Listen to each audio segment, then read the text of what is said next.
Hello guys, welcome to my another vlogs. It's me, NR Motor Vlogs. आज चाहिँ हामी यस फाकुथुङ गाउँपालिका वडा नम्बर 2 कोलबोटेमा रहेको देवीस्थल सिंहदेवी देवीस्थलको हजुरलाई भ्रमण गराउन गइरहेको छौँ। आज चाहिँ यो उधौली उभौलीको उपलक्ष्यमा चाहिँ यो देवीस्थलमा चाहिँ दुईचोटि पूजाआजा हुने गर्दछ। त्यसै कारणले गर्दाखेरि चाहिँ हामी आज उधौलीको अवसरमा चाहिँ हामी चाहिँ आज पूजा गर्न गइरहेका छौँ र त्यो अनुसारको भिडियो बनाउने छौँ।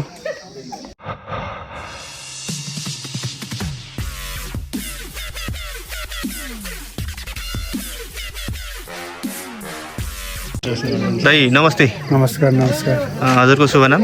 मेरो चाहिँ देवबहादुर राई हो। फाकुथुङ गाउँपालिका वार्ड नम्बर 2 पर्छ। ए आज यहाँ मैले निकै जमघट भिडभाड देखेँ। यो के रहेछ दाइ, विशेष यहाँको के छ? आज यो विशेष गरेर चण्डी पूर्णिमाको दिन यो हजुर सिंहदेवी मन्दिरमा चाहिँ जहिले गर्ने गरिन्छ। अब यसको खास उद्देश्य भनेको चाहिँ उधौली र उभौलीमा गरिन्छ। आज चाहिँ यो चण्डी पूर्णिमाको दिन चाहिँ विशेष गरेर यहाँका बस्तीहरूमा भेला भएर चाहिँ बलि चढाएर चाहिँ पूजा गर्ने गरिँदै हुँदाखेरि आज चाहिँ यो सम्पूर्ण यहाँका बासिन्दाहरू उपस्थित भएर चाहिँ यो देवी पूजा गरेको अवस्था चाहिँ हो। यो बलिहरू पनि दिने रहेछ। अनि बलि दिएर फेरि यतै पकाउने ओर्ने भाँडाकुँडा देख्दैछौ कि यतै बनाइ खाने हो कि? हजुर, यो यतै बनाइ खाने। अब मन्दिरको छेउमा चाहिँ फरक मैला नगरौँ र यो एउटा यातायातको सुविधा नै भएको हिसाबले र खानेपानीको हिसाब सुविधा भएको हिसाबले यहाँको जुन बलि चढाएको जुन बाख्रा कुखुराहरूले चाहिँ किनेर खाएर व्यसन गर्ने चाहिँ गर्ने गरिन्छ। यो दुईटा उधौली अथवा उभौली भनेको त छुट्टा छुट्टै समयमा मनाउने पर्व हो, एकै दिन त मनाइँदैन यो। अनि कि उधौलीमा पनि यस्तै हो, उभौलीमा दुईटै पर्वमा आउने हो, यतै आउने हो? यसै गरी मतलब बलि दिने चढाउने गर्ने हुन्छ। यसै अब उभौली चाहिँ भयो। उधौली चाहिँ यो मङ्सिरे पूर्णिमा भन्छ, उभौली चाहिँ चण्डी पूर्णिमा भयो। अहिलेको चाहिँ हामी उभौलीमा छौँ। उभौलीमा छौँ। ए हुन्छ, दाइलाई धेरै धेरै धन्यवाद। सम्पूर्णमा नमस्कार। तपाईँहरूलाई मेरो च्यानलमा फेरि एकपल्ट स्वागत छ। आज हामी चाहिँ यस फाकुथुङ गाउँपालिका वडा नम्बर 2 मा रहेको सिंहदेवी देवीस्थलको भ्रमण गर्न गइरहेका छौँ र हजुरहरूलाई यस ठाउँको बारेमा विशेष केही कुराहरू जानकारी गराउनेछौँ।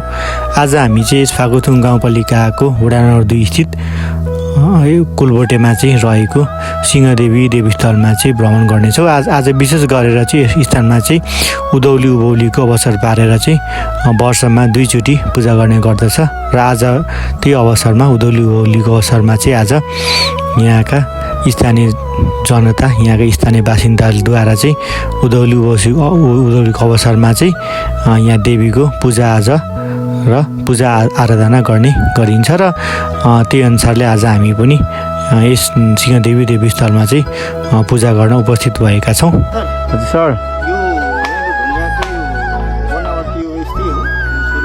हजुर यस्तै सर, यो प्राकृतिक रूपमा आफै सम्पन्न भएको ठाउँ हो र यो कुनै पनि आर्टिफिसियल होइन, मान्छेले बनाएको होइन, यो सबै प्राकृतिक रूपमा चाहिँ आफै यो सम्पन्न भएको ठाउँ हो र त्यही भएर पनि यहाँ चाहिँ देवीको बास भएको पाइन्छ।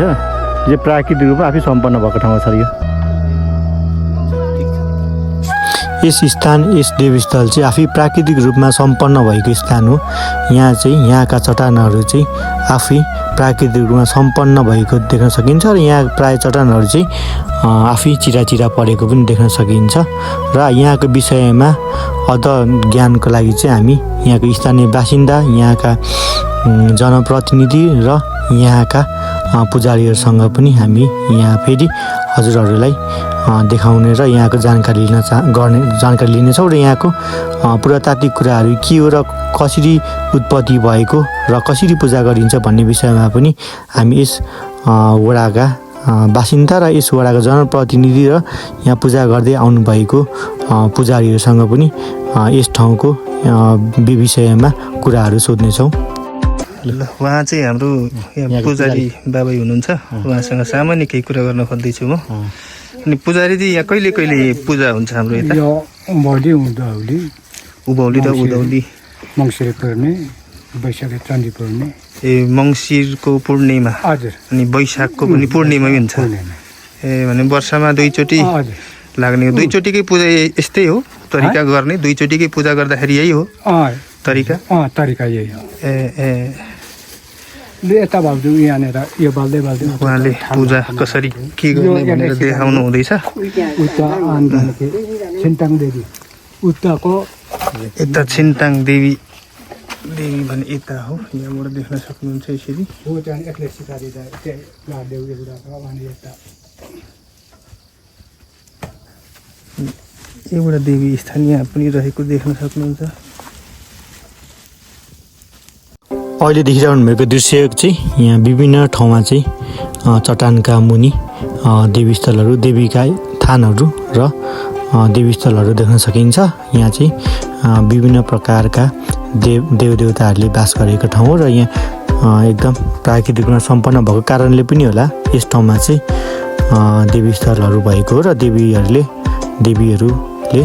यस ठाउँमा चाहिँ देवी देवताहरूले चाहिँ यस ठाउँमा चाहिँ बास गर्नुभएको हो जस्तो लाग्छ मलाई चाहिँ यो प्राकृतिक रूपमा सम्पन्न ठाउँ हो यहाँ चाहिँ कुनै पनि किसिमको संरचनाहरू चाहिँ प्राय निर्माण भएको छैन यहाँ चाहिँ ढुङ्गाको मुनि देवीस्थलहरू देख्न सकिन्छ यहाँ सबै ढुङ्गाको मुनि चाहिँ देवीथानहरू बनाएको देख्न सकिन्छ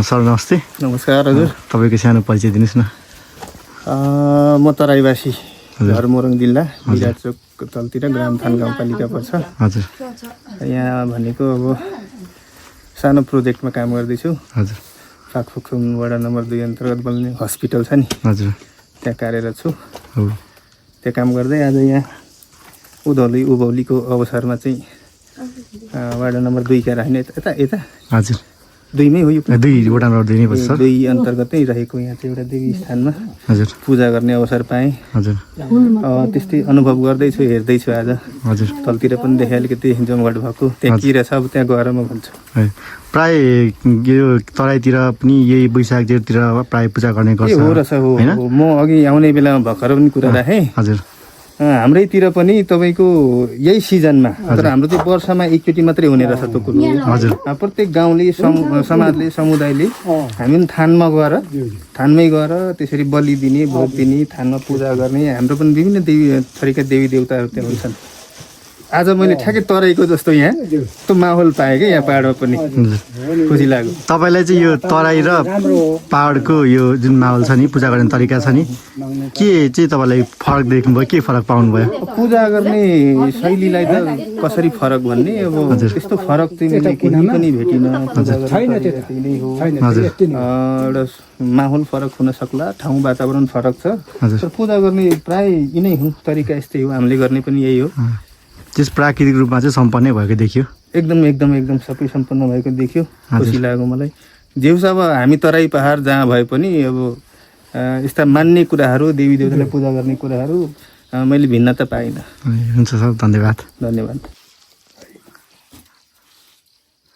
हामी चाहिँ देवीस्थलमा आएर चाहिँ पूजाआजा तर घन्टी सन्टी बजाएर देवीलाई प्रार्थना गरेर चाहिँ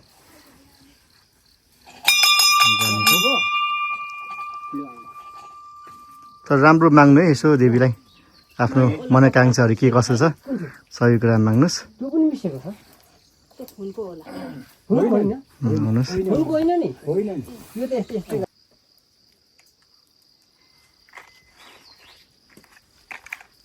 आशीर्वाद चाहिँ राम्रो दिनु होला है देवीले सबैलाई रक्षा गरून् होइन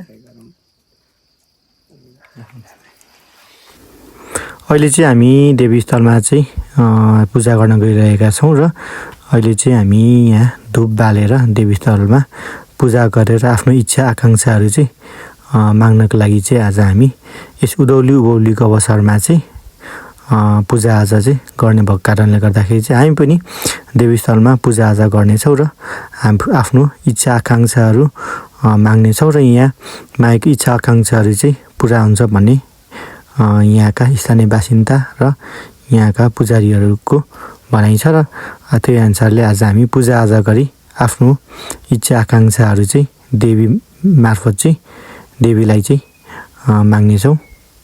नमस्ते। नमस्ते। आमाको परिचय चाहिँ दिनुहोस् न। फुलवटेदेखि एकातपादेखि आउँदैछु। हजुर, हजुरको शुभ नाम? मेरो कुन्ता देवी भण्डारी। हजुर, यो चाहिँ कति सालदेखि चाहिँ यो पूजाहरू आजाहरू गर्दै आउनुभएको? तपाईँहरूले चाहिँ के कसो छ? पूजाआजा चाहिँ धेरै पहिलेदेखि नै गरेको ठाउँ हो यो। हजुर। तर पहिले यस्तो थिएन। हजुर। अहिले भर्खर भर्खर अब सुध्रिँदै जाँदैछ। हजुर। नभए पहिले चाहिँ अब यसो अलिअलि पूजाआजा चाहिँ गर्ने, तर यस्तो थिएन, वारिपारि चर्चलित थिएन। हजुर। अहिले भर्खरदेखि चाहिँ अनि यो सुध्रिँदै आउँदैछ। हजुरले थाहा पाए अनुसार चाहिँ यहाँ चाहिँ कुन कुन देवी कुन देवी देवताको चाहिँ पूजाआजा गरिन्छ जस्तो लाग्छ? पहिले चाहिँ अब यही सिंहदेवी भनेर यहाँ पहिले चाहिँ बाहुन पनि पढाइन्थ्यो, चन्नीहरू यस्तो पढाइन्थ्यो पहिले। हजुर। यहाँ मासतिर यहाँ बाहुनहरू थिए, ढुङ्गानाहरू, अनि उनीहरूले यहाँ पढाउँथे। भएर उनीहरू अब यस्तो पूजाआजा गर्दैनथे। पूजाआजा गर्ने चाहिँ यी तलतिर उनी भाइहरू मात्रै हो यहाँ पूजाआजा गर्ने चाहिँ। उनीहरू चाहिँ पढाउँथे। उँधौली उँभौली नै गर्ने उहिलेदेखिको चलन यो पहिलेदेखिको हो। तर अब यस्तो यो जानकारी चाहिँ कसैलाई नभएको हो, यतै उँधी वरिपरिकाले गर्ने। हजुर, यो प्राकृतिक रूपमा पनि त्यतिकै सम्पन्न छ। यहाँको ढुङ्गा चट्टानहरू आफै फुटेर यो धेरै अघिदेखिको यो यस्तो गर्दै यहाँ आएको। तर अब गर्दै ल्याउँदाखेरि पहिले चाहिँ अब चर्चलित चाहिँ भएन कसैलाई। अनि अहिले चाहिँ अब यहीँबाट बाटो पनि आयो तलतिरबाट। अनि त्यसो हुँदाखेरि अब कसले के हो कसो हो भन्दै लाँदाखेरि यो जानकारी हुँदै गएको। सामान्यतः यहाँ पूजा चाहिँ कस्तो तरिकाले गर्ने गर्दो रहेछ आमा? यो पहिले त अब यस्तै बाख्राको पाठा काट्ने, अनि यही कुखुरा परेवा, पटेगरी बोकद्वारा चाहिँ गरिने गर्दो रहेछ है? धेरै गरिने गरेको थियो। हजुर। यता क्षेत्री बाहुनहरूले चाहिँ बाहुन पढाएरै गर्ने गरेको थियो। ए ठिक छ आमा, हजुरले यस देवस्थलको परिचय तथा व्याख्या गर्नुभएको हजुरलाई धेरै धन्यवाद।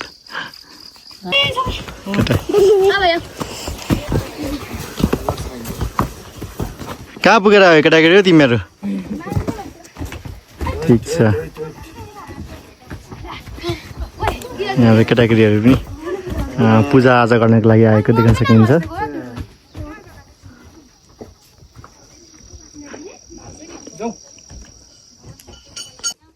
पूजा गर्नु आउनुभयो बाजे? ए कहाँबाट आउनुभयो? म त यहीँबाट स्कुलडाँडाबाट आउनुभयो? ए ढिलो आउनुभयो कि हो? अलिक ढिलो भएछ। ए ठिक छ बाजे। 5 वर्ष अगाडि तेह्रथुमको पाथिभारा भन्ने ठाउँ चढेको थिएँ कि त्यहाँको याद आयो। ठ्याक्कै त्यस्तै होइन? ठ्याक्कै त्यस्तै। यो चाहिँ हाइट हो, अझै हाइट हो। पाथिभारा भनेको तेह्रथुमको हाइट नै हो, निकै हाइटमा छ। यो चाहिँ देवी देवता स्थान चाहिँ अलिकति हाइटमै हुने रहेछ। हाइटमै हुन्छ। र यसले जुन संरचना बनाएको छ नि यो सिडी, यो पनि यो पाथिभारा मन्दिरकै देखेर त्यो अनुसारको चाहिँ संरचना। अहिले चाहिँ हामी पूजाआजा गरेर चाहिँ तल झर्दैछौँ र तल झरिसकेपछि चाहिँ पूजाआजा गरेपछि चाहिँ यहाँ फेरि तल प्रसाद ग्रहण गर्नेछौँ। सर नमस्ते। हजुरको शुभ नाम र परिचय दिनुहोस् न। मेरो नाम दम्बर निरौला। हजुर। फाकुथुम वडा नम्बर 2 को वडा सदस्य हो। हजुर। यो धेरै वर्ष अघिदेखि ओजेल परिरहेको हाम्रो सिंहदेवी स्थान हो। हजुर। यहाँ चाहिँ लगभग हाम्रो 1-2 पुस्ता अगाडि चाहिँ राम्ररी नै मानिलिएको रहेछ। हजुर। 2 पुस्ता जति ओजेल पर्यो र अहिले हामी वडामा सदस्यको रूपमा आइसकेपछि चाहिँ यिनीहरूलाई संरक्षण गर्नुपर्छ, यो देवस्थललाई चाहिँ अलिक स्तरोन्नति गर्नुपर्छ भनेर हेर्न आउँदाखेरि यहाँ धेरै दृश्यहरू देखियो अवलोकनमा। अनि हामी अनुगमन गर्ने तरिकामा पालिकाबाट पनि आउँदाखेरि धेरै लुकेका संरचनाहरू भेटियो। त्यसकारण हामी अहिले 3 वर्ष भयो निरन्तर यहाँ उँधौली उँभौली देवी पूजाहरू गरिरहेका छौँ। र अबको दिनमा चाहिँ अलिकति केही हुने रहेछ भन्ने धेरैलाई चेतावनी भयो यहाँ पूजापाठ गरेपछि। र यहाँका बस्तीहरू पनि अहिले एकजुट भएर लागेका छन्। हामी पनि परबाट अलिअलि रेखदेख गर्ने तरिकाले पालिकासँग अलिकति समन्वय गरेर बजेट पनि ल्याएर हामीले सिँढीहरूको व्यवस्थापन पनि गरियो पोहोरको साल। हजुर अब आगामी दिनमा बाहिर इलामतिर परदेशतिर पनि यसको अलिअलि सूचना हुन थालेको छ। हजुर केही दिन अगाडि हाम्रो इलामबाट पत्रकारज्यूहरू आएर पनि फेसबुकमा हालेको हामीले भेटेका छौँ। हजुर यो ठाउँ आएर निकै रमणीय ठाउँ पर्यटकीय ठाउँ रहेछ भनेर उहाँहरूले सूचीकृत गरेर जाइसक्नु भएको छ। हजुर र भोलिको दिनमा लगभग यो 2 नम्बर वाडाको र फाकफोकथुमकै सिङ्गो फाकफोकथुमको एउटा पर्यटक क्षेत्र बन्ने सम्मको स्थल भएकोले गर्दा यहाँका संरचनाहरू बनाउने तयारीमै छौँ। लाइसकेको बेसरमा के को मासु दाइ? भैँसीको ए डाडु एउटा ठुलो भैँसी कि सानो भैँसी? ठुलो भैँसी नै हो। भैँसी राँगा ए राँगा पनि काट्नु भएको थियो हैन यहाँ पत्र दिले ए तलबाट उ ए रस उगाउने र पनि दानी यो चाहिँ दामी राँगा मासु बन्दैछ। यो त उताबाट मैले उता खानामा त हेर्नु कुखुरामा एउटा अनि त्यहाँ दुईटा छ त्यहाँ एउटा छ त कहाँ एउटा गइसकेको होला त नि यता चाहिँ कुखुरा पार्टी दाइ? यता चाहिँ कुखुरा पार्टी ए यता चाहिँ कुखुरा हजुर यता चाहिँ कुखुराको मासु हजुर ए यता कुखुराको मासु उता चाहिँ भैँसीको मासु। देवी पूजाको हामी